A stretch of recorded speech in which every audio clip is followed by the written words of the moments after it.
ஜெயலலிதா சொத்து குவிப்பு வழக்கில் உச்சநீதிமன்றத்தில் திமுக மேல்முறையீடு செய்யும் என்று திமுக தலைவர் கருணாநிதி கூறியுள்ளார். திமுக மாவட்ட செயலாளர்கள் கூட்டம் அக்கட்சியின் தலைமை அலுவலகமான அண்ணா அறிவாலயத்தில் திங்களன்று நடந்தது. இக்கூட்டத்தில் அரசியல் நிலவரம் குறித்தும் சட்டசபை பொதுத் தேர்தல் மற்றும் தேர்தல் நிதி குறித்தும் விவாதிக்கப்பட்டதாக கூறப்படுகிறது. இக்கூட்டத்தில் ஜெயலலிதா சொத்து குவிப்பு வழக்கில் உச்சநீதிமன்றத்தில் மேல்முறையீடு செய்யவும் முடிவு எடுக்கப்பட்டது. திமுக தலைவர் கருணாநிதி வெளியிட்டுள்ள அறிக்கையிலும் இதை தெரிவித்துள்ளார். அவர் வெளியிட்டுள்ள அறிக்கையில் ஜெயலலிதா சொத்து குவிப்பு வழக்கில் மேல்முறையீடு செய்ய வேண்டும் என்று அரசு தரப்பு சிறப்பு வழக்கறிஞர் பி. ஆச்சாரியா கர்நாடக அரசுக்கு பரிந்துரை செய்திருப்பதாக தெரிவித்துள்ளார். எனவே இவ்வழக்கில் கர்நாடக அரசு மேல்முறையீடு செய்யும் என்று நம்புவதாகவும் அதேபோல சுப்பிரமணிய சுவாமியும் மேல்முறையீடு செய்யப் போவதாக தெரிவித்திருப்பதையும் கருணாநிதி சுட்டிக்காட்டியுள்ளார். மேலும் இவ்வழக்கில் பங்கேற்க திமுகவுக்கு உரிமை உள்ளது எனவும், ஆகவே ஜெயலலிதா உள்ளிட்ட 4 பேர் மீதான சொத்து குவிப்பு வழக்கில் உச்சநீதிமன்றத்தில் திமுகவும் மேல்முறையீடு செய்யும் என்றும் அறிக்கையில் கருணாநிதி தெரிவித்துள்ளார்.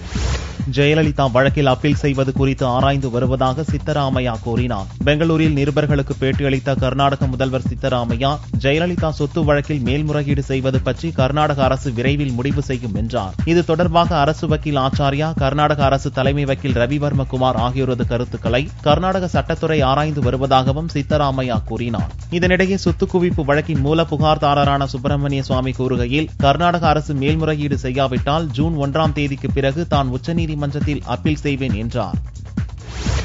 சிபிஎஸ்இ 12ஆம் வகுப்பு தேர்வு முடிவுகள் திங்களன்று வெளியானது. தேசிய அளவில் 82% மாணவர்கள் தேர்ச்சி பெற்றுள்ளனர். இவர்களில் 87.56% மாணவிகளும் 77.77% மாணவர்களும் தேர்ச்சி பெற்றுள்ளனர். தேசிய அளவில் டெல்லி நியூ கிரீன்ஃபீல்ட் சேக்கட் பள்ளியைச் சேர்ந்த மாணவி எம் காயத்ரி 99.2% மதிப்பெண்கள் பெற்று முதலிடம் பிடித்துள்ளார். மொத்தமுள்ள 8 மண்டலங்களில் திருவனந்தபுரம் மண்டலத்தில் 95.41% பேர் வெற்றி பெற்று ஒட்டுமொத்த தேர்ச்சி விகிதத்தில் முதலிடம் பிடித்துள்ளது. கடந்த ஆண்டை விட இவ்வாண்டில் தேசிய அளவில் ஒட்டுமொத்த தேர்ச்சி சதவீதம் 0.7% குறைந்துள்ளது. சிபிஎஸ்இ 12ஆம் வகுப்பு தேர்வுகள் கடந்த மார்ச் மாதம் 2ஆம் தேதி முதல் ஏப்ரல் 20ஆம் தேதி வரை நடந்தது குறிப்பிடத்தக்கது. தேர்வு முடிவுகள் இணையதளத்தில் பகல் 12 மணி அளவில் வெளியாகின. வரும் 27ஆம் தேதி சிபிஎஸ்இ 10ஆம் வகுப்பு தேர்வு முடிவுகள் வெளியாகும் என எதிர்பார்க்கப்படுகிறது. பீகாரில் மாவோயிஸ்டுகள் நடத்திய பந்த் போராட்டத்தின் போது 30க்கும் மேற்பட்ட லாரிகள் தீக்கிரையாக்கப்பட்டன. பீகார் மாநிலம் கயா மாவட்டத்தில் கடந்த வாரம் மத்திய ரிசர்வ் போலீஸ் படையினர் நடத்திய வேட்டையில் பெண் மாவோயிஸ்ட் கமாண்டர் சரிதா சுட்டுக் கொல்லப்பட்டார். இதை கண்டித்து பீகார் மற்றும் ஜார்க்கண்ட் மாநிலங்களில் மாவோயிஸ்டுகள் 2 நாள் பந்த் போராட்டத்துக்கு அழைப்பு விடுத்திருந்தனர். ஞாயிறு நள்ளிரவில் துவங்கிய இந்த பந்த் போராட்டத்தால் கயா மாவட்டத்தில் உள்ள அமாஸ் பகுதியில் கிராண்ட் ட்ரங்க் ரோட்டில் போக்குவரத்தை மாவோயிஸ்டுகள் தடைப்படுத்தினர். 30க்கும் மேற்பட்ட லாரிகளையும் தீ வைத்து கொளுத்தினர். இதனால் கயா மாவட்டத்தில் பெரும் பதற்றமான சூழல் நிலவுகிறது. அசம்பாவித சம்பவங்களை தடுக்கும் வகையில் ஏராளமான போலீசார் குவிக்கப்பட்டுள்ளனர். இதனிடையே ஜார்க்கண்ட் மாநிலம் கிருத்தி மாவட்டத்தில் 5 மாவோயிஸ்டுகளை போலீசார் கைது செய்தனர். அவர்களிடமிருந்து துப்பாக்கி உள்ளிட்ட ஆயுதங்களை கைப்பற்றினர். காஷ்மீரில் பிஎஸ்என்எல் ஷோரூமில் பயங்கரவாதிகள் நடத்திய தாக்குதலில் ஒருவர் பலியானார். காஷ்மீர் மாநிலம் சோபோர் டவுனில் பிஎஸ்என்எல் அங்கீகாரம் பெற்ற ஏஜென்சி இயங்கி வருகிறது. ஆள் நடமாட்டம் அதிகமுள்ள மார்க்கெட் பகுதியில் இயங்கி வந்த பிஎஸ்என்எல் ஷோரூம் மீது திங்களன்று காலை பயங்கரவாதிகள் திடீர் தாக்குதல் நடத்தினர். பயங்கரவாதிகள் கண்மூடித்தனமாக சுட்டதில் ஷோரூம் உரிமையாளர், ஊழியர் உட்பட 3 பேர் பலத்த காயமடைந்தனர். அவர்களில் ஒருவர் பரிதாபமாக இறந்தார். எஞ்சிய 2 சோபோர் மருத்துவமனையில் சிகிச்சை அளிக்கப்பட்டு வருகிறது. தாக்குதல் நடத்திவிட்டு தப்பிய பயங்கரவாதிகளை போலீஸ் படையினர் தேடி வருகின்றனர். ஆந்திரா மற்றும் தெலுங்கானா மாநிலங்களில் சுட்டெரிக்கும் வெயிலுக்கு பலி எண்ணிக்கை 432ஆக உயர்ந்துள்ளது. மேற்கு திசையிலிருந்து கடும் உஷ்ணக்காற்று வீசுவதால் இந்தியாவின் வடக்கு, கிழக்கு மற்றும் மத்திய மாநிலங்களில் வெப்பநிலை கடுமையாக உயர்ந்து காணப்படுகிறது. டெல்லி, பாட்னா, அலகாபாத், ஜாம்ஷெட்பூர், ஜெய்ப்பூர், கொல்கத்தா, புவனேஸ்வர், ஹைதராபாத் என நாட்டின் பல நகரங்களில் 115 டிகிரி ஃபாரன்ஹீட்டுக்கும் அதிகமாக வெயில் கொளுத்துகிறது. குறிப்பாக ஆந்திரா மற்றும் தெலுங்கானாவில் 50 ஆண்டுகளில் இல்லாத அளவுக்கு 118 டிகிரி ஃபாரன்ஹீட் வரையில் வெயில் சுட்டெரிக்கிறது. வெயில் கொளுத்துவதால் உஷ்ணத்தை தாக்குப்பிடிக்க முடியாமல் இறப்போர் எண்ணிக்கை நாளுக்கு நாள் உயர்ந்து வருகிறது. ஆந்திராவில் 246 பேரும், தெலுங்கானாவில் 186 பேருமாக இரு மாநிலங்களில் மட்டும் பலியானோர் எண்ணிக்கை 432ஆக உயர்ந்துள்ளது. ஒட்டுமொத்தமாக இந்தியா முழுவதும் வெயிலுக்கு 500 பேர் இறந்துள்ளதாக தகவல்கள் தெரிவிக்கின்றன. இன்னும் சில நாட்களுக்கு உஷ்ணக்காற்றுடன் வெயில் கொளுத்தும் என்று டெல்லியில் உள்ள தேசிய வானிலை ஆராய்ச்சி மையம் தெரிவித்துள்ளது. மத்தியில் பாரதிய ஜனதா அரசு பதவியேற்று ஓராண்டு நிறைவடைவதை ஒட்டி மதுராவில் நடைபெறும் பொதுக்கூட்டத்தில் பிரதமர் நரேந்திர மோடி உரையாற்றுகிறார். பிரதமர் நரேந்திர மோடி தலைமையிலான மத்திய அரசு பதவியேற்று திங்கட்கிழமையோடு ஓராண்டு நிறைவடைகிறது. இதனை கொண்டாடும் விதமாக திங்கட்கிழமை முதல் மே மாதம் இறுதி வரை நாடு முழுவதும் பல்வேறு நிகழ்ச்சி நடத்த பாஜக திட்டமிட்டுள்ளது. அதன்படி திங்கட்கிழமையன்று உத்தரப்பிரதேச மாநிலம் மதுராவில் நடக்கும் பொதுக்கூட்டத்தில் பிரதமர் மோடி பங்கேற்று உரையாற்றுகிறார். இந்த கூட்டத்தில் ராணுவ வீரர்களுக்கான ஒரே பதவி, ஒரே ஓய்வூதியம் திட்டம் உட்பட பல்வேறு திட்டங்களை மோடி அறிவிக்க உள்ளார். அரவிந்த் கெஜ்ரிவால் தலைமையிலான ஆம் ஆத்மி கட்சியின் 100 நாள் ஆட்சியை கொண்டாடும் விதமாக திங்களன்று ஜன்சம்வாத் என்ற நிகழ்ச்சி நடைபெறுகிறது. தலைநகர் டெல்லியில் ஆம் ஆத்மி கட்சி பதவியேற்று ஞாயிற்றுக்கிழமையுடன் 100 நாள் நிறைவடைந்தது. இந்நிலையில் 100வது நாளை கொண்டாடும் விதமாக டெல்லியில் பல்வேறு நிகழ்ச்சிக்கான ஏற்பாடுகள் செய்யப்பட்டுள்ளன. அதன் ஒரு பகுதியாக திங்களன்று மாலை டெல்லி அமைச்சரவையின் கூட்டம் கூடுகிறது.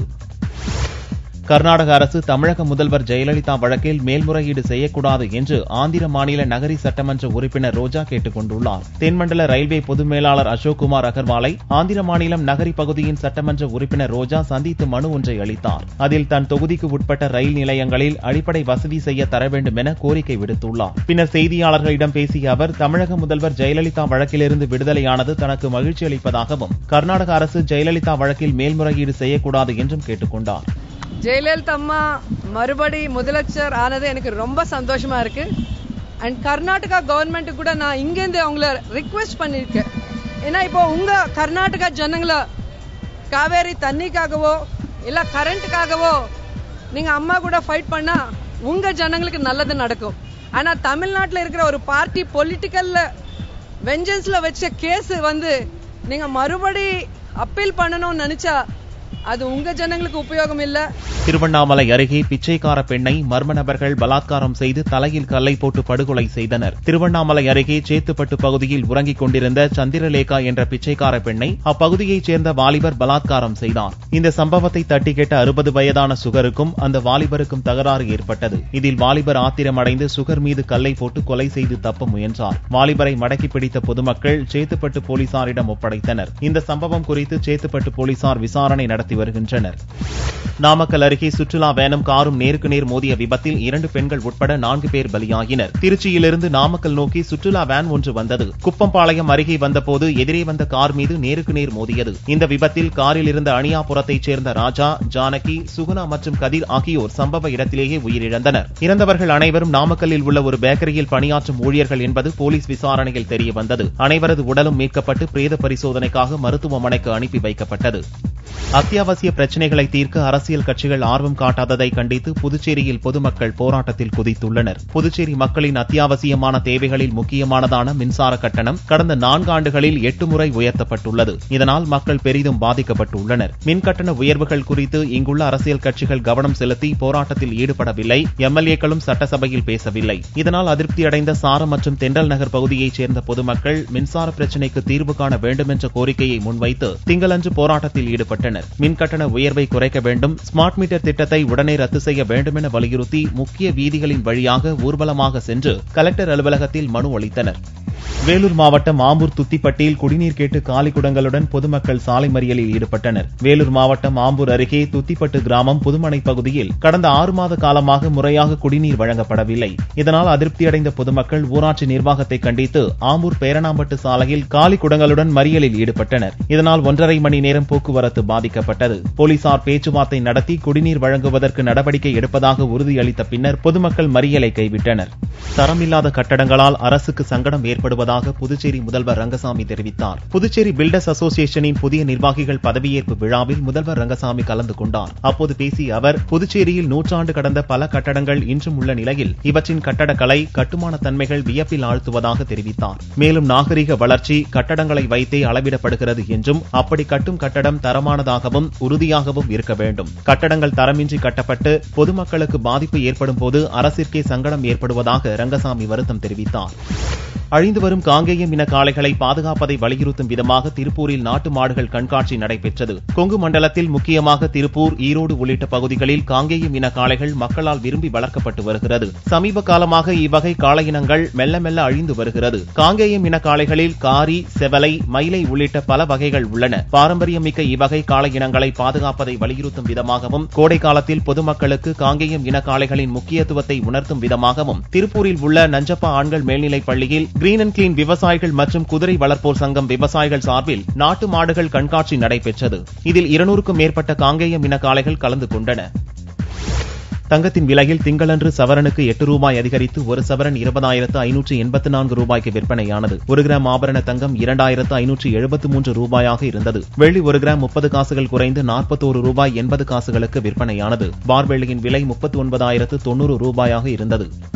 கன்னியாகுமரி மாவட்டம் நாகர்கோவிலில் துவங்கிய தேசிய அளவிலான சபக் டக்கரா விளையாட்டுப் போட்டியில் 500க்கும் மேற்பட்ட வீராங்கனைகள் பங்கேற்றனர். தாய்லாந்து நாட்டின் தேசிய விளையாட்டான சபக் டக்கரா வாலிபால் மைதானத்தில் கால்களால் பந்தை தட்டி செல்லும் விளையாட்டாகும். இந்த விளையாட்டு கன்னியாகுமரி மாவட்டம் நாகர்கோவிலில் துவங்கியது. இதில் டெல்லி, ஹரியானா, சண்டிகர், ஒரிசா, ஆந்திரா உள்ளிட்ட 22 மாநிலங்களில் இருந்து 500க்கும் மேற்பட்ட வீரர் வீராங்கனைகள் கலந்து கொண்டுள்ளனர். வித்தியாசமான இந்த போட்டியை பொதுமக்கள் ஆர்வமுடன் கண்டு ரசித்தனர்.